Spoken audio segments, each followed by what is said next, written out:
Bon début de semaine à toutes et à tous, mesdames et messieurs. Merci de faire confiance au journal de la ville et tout de suite les sommaires. Plus de 87 000 enseignants seront mis en retraite à partir du mois de juillet prochain. Pour la première vague, 1500 seront concernés, annonce le ministre de l'EPST, Tony Mwaba, dans un communiqué officiel publié ce lundi 14 juin. Les travaux de la 58e Assemblée plénière ordinaire de la Conférence épiscopale nationale du Congo se sont ouverts ce lundi 14 juin au centre d'accueil Caritas. Plusieurs points seront abordés au cours de ces assises, précise l'abbé Donatien Choli, secrétaire général de la SENCO. C'est tout pour les sommaires, mesdames et messieurs. Encore une fois, bienvenue dans ce journal.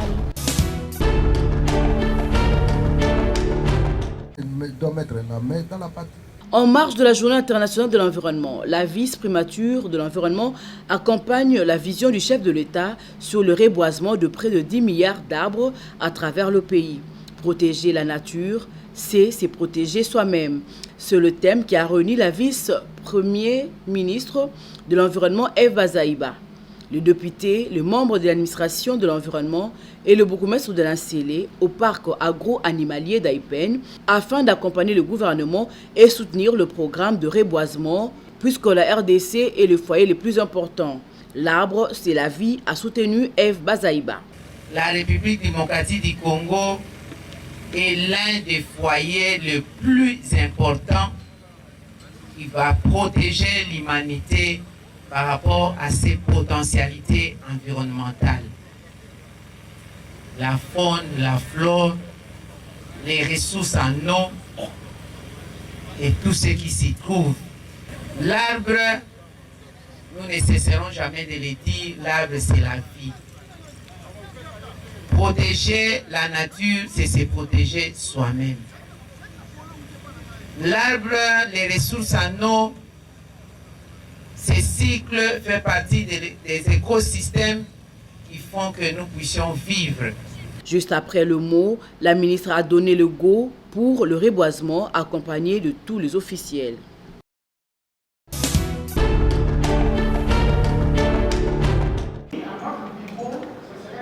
Clôture ce vendredi 11 juin à Kinshasa au centre Chaumba de l'atelier de l'élaboration du plan stratégique national multisectoriel de la planification familiale organisé par le Programme national de santé de la reproduction PNCR.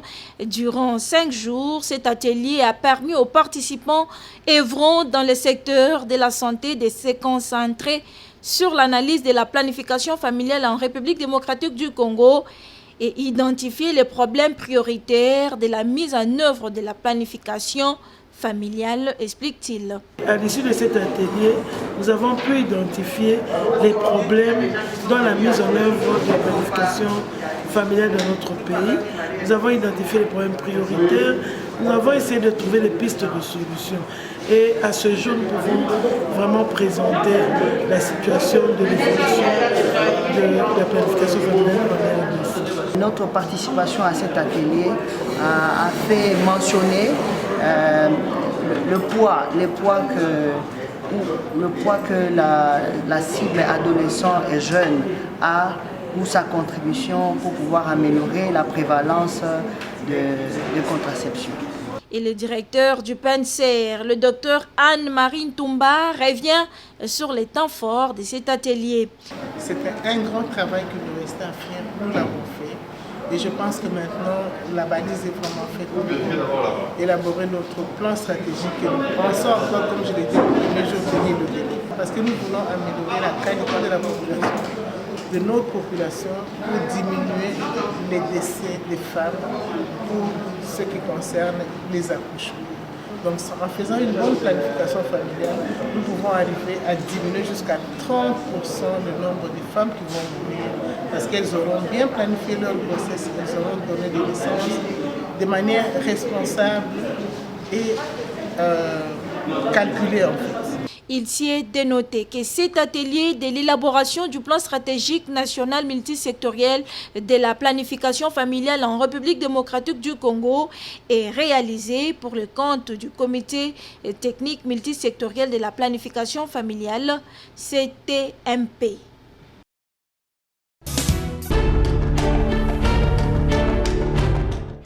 Nous sommes ici dans la commune de la Gombe, non loin du camp lieutenant-colonel Kokolo. Devant le lycée Chaoumba, s'est construit jour après jour des nouveaux magasins et autres édifices, toujours dans les mêmes tronçons, à côté de l'Institut professionnel de la Gombe.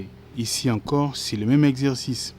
Les espaces sont cédés à des particuliers pour exploitation commerciale. Ici, par exemple, devant Chaoumba, l'autorisation de bâtir délivrée en 2020 prévoit une construction d'un rez-de-chaussée et d'un immeuble à 2 niveaux, alors qu'à ce jour, le bâtiment est déjà arrivé à 3 niveaux. Jean Mangalibi, ami de la nature et des jardins, dénonce cette situation et invite les autorités à prendre des mesures qui s'imposent pour stopper cet élan négatif qui a vu le jour. Tout cet espace était réservé pour élargir les routes, pour la route et planter des arbres. On va se rendre compte d'une chose. De l'autre côté, ce sont les catholiques, parce que c'est l'église catholique qui gère l'Institut technique de la Gombe. Dans l'autre extrémité, nous avons l'église protestante ECC, parce que c'est eux qui gèrent l'école Chaoumba. Or, on connaît leurs attributions. Ils sont là pas pour devenir des commerçants. Bon, au cas où l'État a changé les règles, moi je veux bien. Mais est-ce qu'ils ont le droit à tout cet espace? C'est là le problème. Aujourd'hui, le nombre de véhicules augmente. Quand on voit la manière dont ils ont mis les poteaux, cela veut dire que les piétons sont obligés de marcher là où roulent les véhicules. Ça, c'est un. De deux, ce sont des écoles pour dire que chaque fois qu'il y a entrée ou sortie de classe, ça va créer encore des embouteillages monstres. Pourquoi l'État laisse faire? Nous voulons que le chef de l'État, qui est le garant de la Constitution de la République démocratique du Congo, arrive à s'impliquer face à cette situation. Parce que ça doit s'arrêter. Ici, nous sommes sur l'avenue Chaoumba. Il n'y a pas que l'avenue Chaoumba.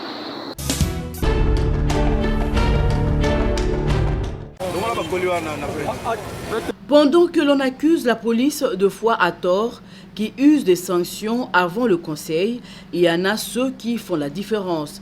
Le capitaine Jérémy Ngolo, commandant du Sociat d'Aipen dans la commune de Lansele, a sensibilisé la population, les vendeurs et acheteurs du marché d'Aipen au port obligatoire de masques de protection contre la pandémie de Covid-19. Et cette troisième vague qui s'annonce très virulente. Accompagné de quelques éléments de la police, le capitaine a invité la population à se protéger car les sanctions s'en suivront pour les récalcitrants. Troisième vague ya maladie, ya Covid des ya makasi. Mutunyo sopor ya cache-nez obligatoire. Oh, deuxième année, mitindo kwa ina mboka lataka cache-nez. Mais pourquoi biso tozolinga kotosa mitindo ba konzite malade ezali? Monsieur, okene oluka cache-nez, mama, okene oluka cache-nez. Lata cache-nez. Port ya cache-nez obligatoire. Maman cache-nez obligatoire. Mais ayo wapi? Somba cache-nez. Bakonzi ya ville bazoloba ngo, gouverneur azoloba, chef de l'état azoloba, bato nyonso bazoloba, bino moko bomona bakonzi na biso kaka na cache-nez. Mais bolingi kolata yango te mpo na nini? Maladi eza na mboka.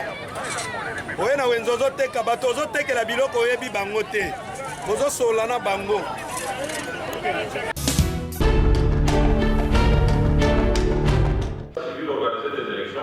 Un atelier d'appropriation des idées clés sur la proposition des lois portant réforme de l'état civil à travers le Code congolais de la famille par la population congolaise était organisé ce samedi 12 juin dans la matinée par le bureau des liaisons avec le Parlement de la Cinco, BELPE Cinco. Cet atelier a réuni un échantillon des députés nationaux engagés dans le processus de la réforme susmentionnée, des représentants des organisations de la société civile congolaise et les organes de presse. C'est le directeur national du BELPE Cinco, Maître Jean-Paul Moulianga, qui, au nom du secrétaire général de la Cinco, Abbé Donatien Cholet, empêché à procéder à l'ouverture de cet atelier. Après ces discours et l'annonce des différentes étapes du programme, est venue l'intervention de l'honorable député national Augustin Moulumba, porteur de la loi portant réforme de l'état civil et la fixation des idées clés de la réforme par l'expert consultant professeur Eli Léon Domba. Puis, s'en est suivi les débats et échanges dans la salle. Au sortir, les honorables députés et le représentant de la société civile se sont exprimés. Nous voudrions aujourd'hui que notre État, pour lier le développement à l'état civil, il faut que cet état civil soit organisé. L'état civil est capable d'aider les pays, comme nous avons les élections demain ou le lendemain. Si nous avons les données qui proviennent de l'état civil, on peut à partir de ces données organiser les élections par le ministère de l'Intérieur. Donc le souci c'est dématérialiser l'état civil, organiser notre état civil pour qu'il soit aussi compétitif comme d'autres états civils du monde. La société civile s'est beaucoup investie d'abord pour la réforme du code de la famille et il manquait vraiment un élément nécessaire sur lequel il fallait insister, c'est celui de l'état civil. Et nous pensons qu'avec cette insistance et avec les innovations qui sont apportées, c'est une bonne chose. Et nous, en tant que cadre de concertation, la société civile, nous apportons tout notre appui à cette initiative. Plusieurs autres activités sont prévues par cette cellule technique de la Senco dans les jours à venir, a dit le directeur du BLP Senco, maître Jean-Paul Moulianga. Ça sera une grande activité au cours de laquelle nous allons avoir un nombre beaucoup plus important des élus du peuple, des députés nationaux et aussi la société civile. Ça sera une simulation de la défense que l'honorable Augustin Moulumba fera à l'Assemblée nationale.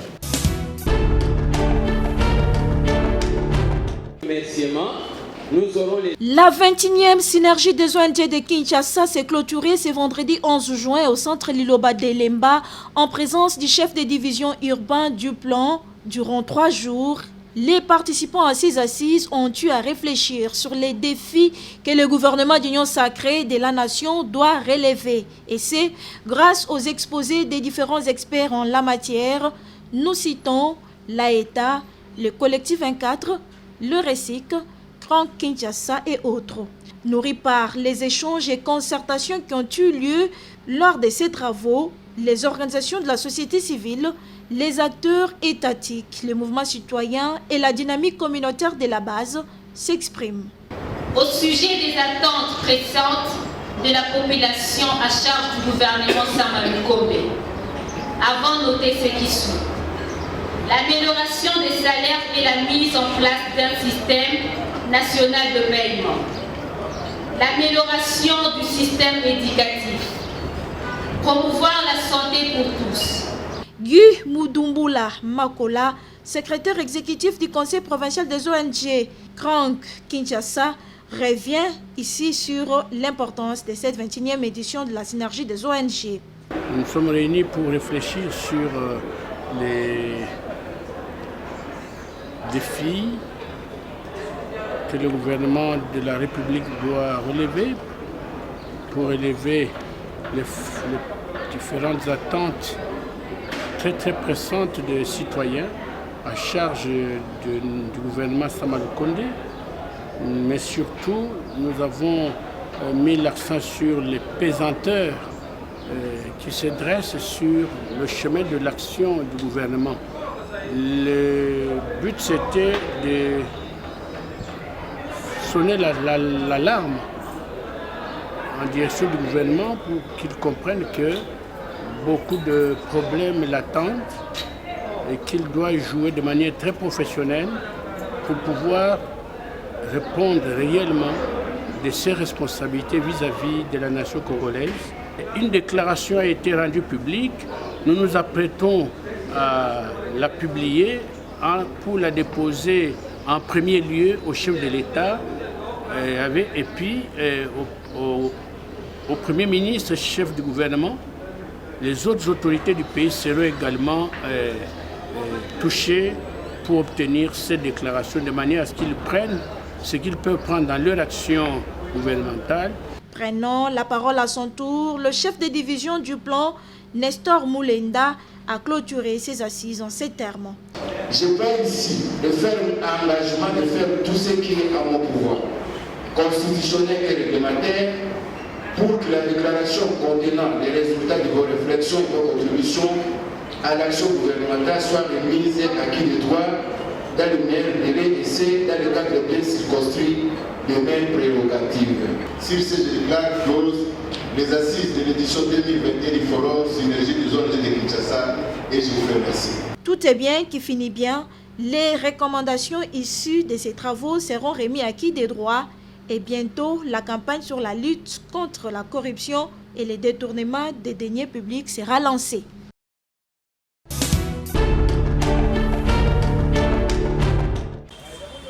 Zéro immondice, zéro malaria, zéro déchet dans la commune de Lingwala.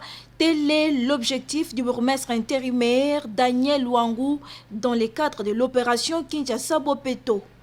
Il est descendu personnellement sur terrain ce samedi 12 juin pour sensibiliser la population à assainir l'environnement afin d'atteindre cet objectif que s'est assigné la commune de Lingwala. Sur terrain, Daniel Luangu a prêché par l'exemple en évacuant les immondices traînant sur les différentes avenues de sa commune et couper les herbes devant le palais du peuple. Une initiative saluée par ses habitants. eloko ya liboso tosepeli mingi na bourgmestre azosala intérim akiti na terrain po ya liboso tozalaki ata komona ye te ezali esengo mingi lokola yemoko azopalpe réalité ya terrain na ye moko azomona ekozala malamu po tosunge mpe na baconseil na biso seke toyede parce que biso mo bato ya quartier tokoma babiloko nyonso basalite kobwaka na kati ya kanifo so moto asala mosala ndako na ye biloko na kati ya kanifo bamatise uta mosika nyonso ya kanifo esengeli ye aza mpe dynamique ayebaninga kointime ordre pour que biloko wana esila mpe tosala mosala etani mpona kini bopeto.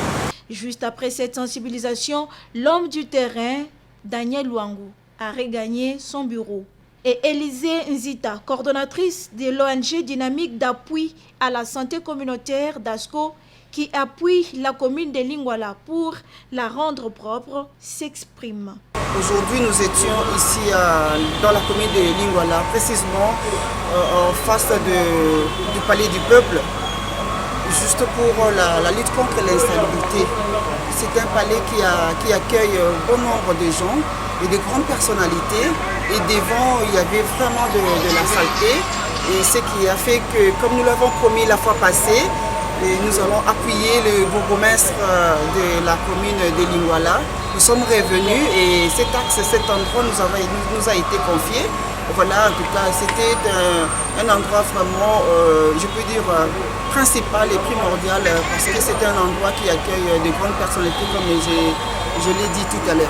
C'est pour éviter l'insalubrité dans la commune de Lingwala que cette sensibilisation est organisée par le bourgmestre.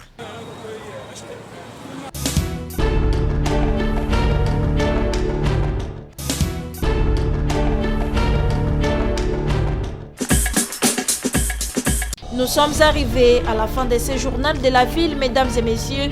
Merci de l'avoir suivi. Le prochain rendez-vous est fixé pour ce mardi.